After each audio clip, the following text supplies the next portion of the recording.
Okay, so our presentation is called TDSB, Reforms Through Afrocentric and Indigenous Epistemologies. This is something that Janelle and I are just starting to work out. To work out together, so we're just putting our ideas together, and we welcome any feedback. Okay, so TDSB, we're talking about Toronto District School Board, of course, as there's been so much controversy, publicly speaking, in terms of Afrocentric schools and Indigenous education programs. We're addressing the fallacy of multiculturalism. So over the last decade, various movements for ethnocentric schooling have emerged with a common rationale. Purported liberal multicultural education has failed racialized and minoritized students. We will address different ethnocentric projects, notably in the TDSB, as well as a critical analysis of liberal multicultural education policies that embed an ideology of white privilege and reflect neoliberal and market aims of education through socialization and assimilative practices. A lot of the times we think of multiculturalism and we picture the quilts with very divided, separate colors, and this is sort of how we see multiculturalism as keeping racialized bodies separate and preventing solidarity and dialogue. So we will argue that multicultural education practices are divisive and prevent this dialogue and solidarity between Indigenous learners and racialized immigrants through colonial divide and conquer strategies.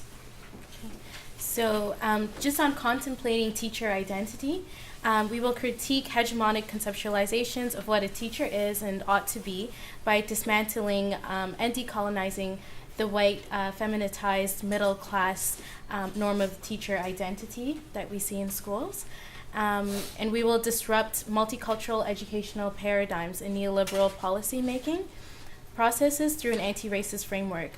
Through this framework, we're using counter-narratives through multicentric and decolonizing education that can disrupt white supremacy and privilege in education.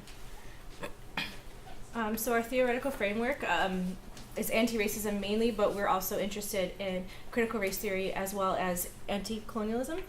Anti-racism involves the interrogation and dismantling of systems of white privilege, white supremacy, and hegemony through critical understandings of how racism detrimentally affects racialized bodies through institutional, systematic, and systemic systems of oppression. So anti-racism calls on educators in particular and administrators to examine their own unexamined social biases, unconscious biases, social locations and positionings of power and oppression, and how that might implicate their practices and treatment of learners in the classroom. So we also interrogate terms such as, welfare mother, a refugee, migrant, at risk, all these sort of terms that are blatantly thrown around in school boards. So and of course, the Eurocentric curriculum and system in itself, curriculum, pedagogical practices, socializing aspects such as character education, who decides what characters, attributes should be taught in schools, and how do we sort of dismantle these ideas of responsibility and cooperation and all of these sort of socializing aspects that we put onto our children. Content and educators themselves is overwhelmingly based on false colonial notions of white supremacy. So often when this type of material is presented, this was raised earlier in some of the discussions, it becomes a conversation of how much and who to cater to in the classroom. So we had a discussion earlier here today where someone raised how do we deal with the different various ethnicities or ethno-racial identities represented in the classroom, or how do we know what to focus on. But really, when we ask those questions, we think of decolonizing as a process, and no one is perfectly decolonized. There's a lot of contradictions, and it's self-reflective, and it's also a community process too. But when we ask those questions, sometimes when I ask those questions, I try to interrogate why I'm asking those questions, and from what places I'm thinking of education, as well as why I'm juxtaposing the education system to different and other types of educational pedagogies that you see in different cultural backgrounds. So really it becomes a conversation of our own thinking sometimes is so deeply entrenched in white supremacy that we don't even realize when we're asking these questions that we're othering ourselves through these questions and these comments and ideas, and how much is enough. And Zora will talk about some examples in the classroom that she's used, and the flavor of the month and those sorts of things. So it becomes a bit of a slippery slope. But just on the theoretical framework, anti-racism, so the Eurocentric educational system, curriculum, pedagogical practices, socializing aspects, content, and educators is overwhelmingly based on false colonial notions of white supremacy. So a lot of the presentations earlier really touched on these false colonial histories that are being produced and reproduced through media, education, in various realms. The contemporary multicultural education paradigm silences the various and multifaceted racisms, oppressions, and victimizations of Indigenous and racialized students, and at the hands of white supremacy and privilege. The omission of marginalized voices also silences dialogues concerning various subjectivities, positionalities in relation to experiences of othering by Eurocentric hegemony. So as Janelle mentioned, I'm a teacher in the Peel Board, and just last week, because I'm supplying this year, I was in a classroom with a lot of new refugees. Some of them were Syrian, some were Iraqi, some were from Afghanistan, and a lot of the students were ESL learners, and I had no problem with them speaking in Arabic during the class, because I feel that if they want to write in their own language, that's fine, as long as the task is meaningful and they have ESL classes. But they told me that they were punished for speaking Arabic in the classroom, and that really resonated with me, because I thought about residential schools and being punished for speaking in your own language, and that really offended me. And when I left, it was really hard, because they're like, please don't go, come back. And a lot of the time when I tried to implement anti-racist teaching pedagogies or any anti-oppressive epistemologies in my classroom, I'm often not called back, or I'm spoken to by the principal. And it's hard, because you're always sort of being pushed down, so you almost have to be complicit to a certain degree in order to have some kind of resistance. And it was funny, because another teacher was complaining to me about how there's too many about gender roles, and about how too many of the students were coming from the Arab world, and they have too much of this male-female, they don't know how to treat women properly, this and that. And then she asked for my card, I gave her my card, she saw my Arabic name and kind of was like, oh. And that was the end of that. She never contacted me, so it was interesting with my white passing. It's an interesting experiment that I like to have fun with. So, neoliberal multiculturalism. So education, as we know, through EQAO and PISA and all these kinds of standardized testing and teaching to the test, and even if we implement sort of an Afrocentric curriculum, students are still being evaluated on, Eurocentric standardized tests. So yes, it's like we'll accommodate you to a certain degree, but if you cannot conform to our standards and meet certain grades, you're still going to be seen as through a deficit perspective. So education, as we know, is increasingly becoming aligned with employability and monetization, not citizenry or social or political thought. The same is true in higher ed. We can see that the university is becoming very vocationalized. Policies to ensure diversity and multiculturalism are in place to ensure that students as customers are reflected in their classrooms at the surface level, so that their communities and social locations are to blame should they not assimilate into the needs and expectations of a marketized curriculum and school culture. The same is true with when we think about parents. It's all about customer service. Oh, I don't want the parents to come in and think this or that. We need to be accountable to the parents. But then at the same time, we're saying, yes, you can bring in your samosas, you can bring in this, you can bring in your music and your dance and everything, but at the end of the day, you have to get to work and conform, and this is how we'll measure you, and we'll determine whether you're successful. And if you resist, then you're deemed as illegitimate. You have illegitimate knowledge, or you're seen from a deficit perspective, or your race or your body or location is blamed for it. So liberal education has been replaced by neoliberal educational objectives, having intercultural practices in place at the school through this discursive framework.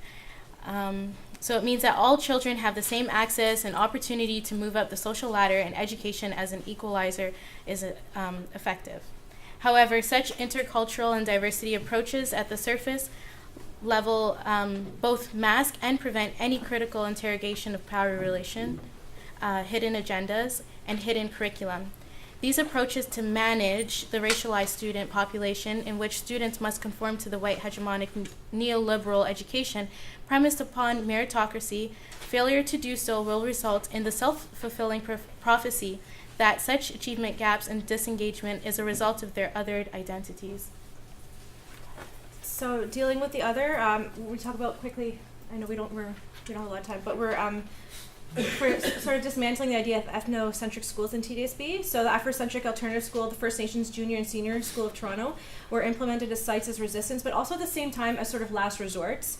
So at the same time, it shows that, oh, we as Canadians, we're altruistic. We see that we're going to address this accountability. We're going to be accountable to the public by addressing the achievement gaps and high dropout rates among Indigenous and African Canadian learners.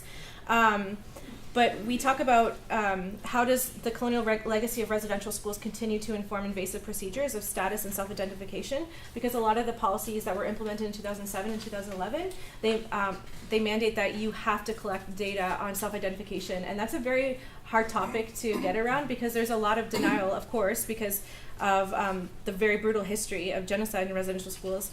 And we also argue that residential schools never shut down, they were just morphed into the child welfare system. So ethnocentric education as division. It is difficult to have a clear analysis of the benefits of ethnocentric schools, as quantifying benchmarks for assessment and evaluation of such schools are still reliant on, as we said already, test scores and marketized neoliberal quality assurance and accountability mechanisms. There has been a lack of action by the federal government to dissolve the Indian Act or to support Indigenous autonomy and sovereignty over education. So we argue that ethnocentric education prevents dialogue, unity, and solidarity between Indigenous peoples and immigrants of color, thus making it a counterproductive pursuit. So just in terms of things that are happening right now, actually Senator Murray St. Clair recently mentioned that he would like, when newcomers to Canada take the oath, the citizenry oath, he would like them to know about Canada's brutal colonial history, because what often happens is there's a lot of divide and conquer between racialized communities and Indigenous communities, F and MI communities, but it's the pitting against communities and the othering and also the competing interests and self-hatred or internalized oppression, as well as competing for scarce and limited resources. Mm-hmm. Yeah, and so we'll touch briefly on anti-racist education through solidarity. It's not about dominance over one sort of paradigm. It's sort of about resistance more than that, and having sort of a space where not only putting Indigenous and racialized immigrants into contact with each other through dialogue, but also with the white students finding out what is their implicity or complicity in the colonial story of Canada, and acknowledging that Canada is still very much not a post-colonial state but a neo-colonial state, and critiquing power relations in this culture of schooling. So in order for that to happen, there has to be courageous conversations. There has to be a teacher who can facilitate a safe environment for that to happen, and to know that these are not easy questions to be answered or sort of easy conversations to have, and that there might not be a good feeling and it might be uncomfortable. So Day talks about centric education. I thought that was a good way to critique through a counter narrative. So it's not about dominance but about resistance and sort of collaborating, which is still hard as the power structures do have to be dismantled at the same time. So we advocate that for centric learning to take place, there must be dialogue between Indigenous and racialized students, and the classrooms must be a safe space where students can bring their own stories to their learning environment and embed their social location into pedagogy. It's really not that hard, and it is really achievable. Mm-hmm. So for instance, I have a friend who supplies as well, and he supplies an applied level class where maybe only 25% of the classroom was showing up.